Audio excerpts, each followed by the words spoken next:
मुलांनो, या भागात आपण उत्तराच्या शब्दाचा शेवट ना अक्षराने होणारे भाषिक शब्दकोडे पाहणार आहोत. मनाची पक्की समज, काम न करण्याबद्दल सबब, शास्त्रीय संगीतातील एक प्रकार, प्रेम, दया, माया, चिमणीचा सोबती,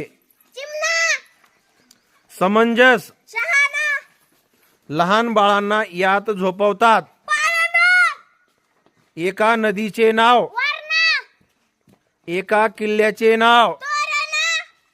अभिमान किंवा डौल, मानेपासून माकड हाडापर्यंत मणक्याची रांग, नागाच्या डोक्यावर असतो,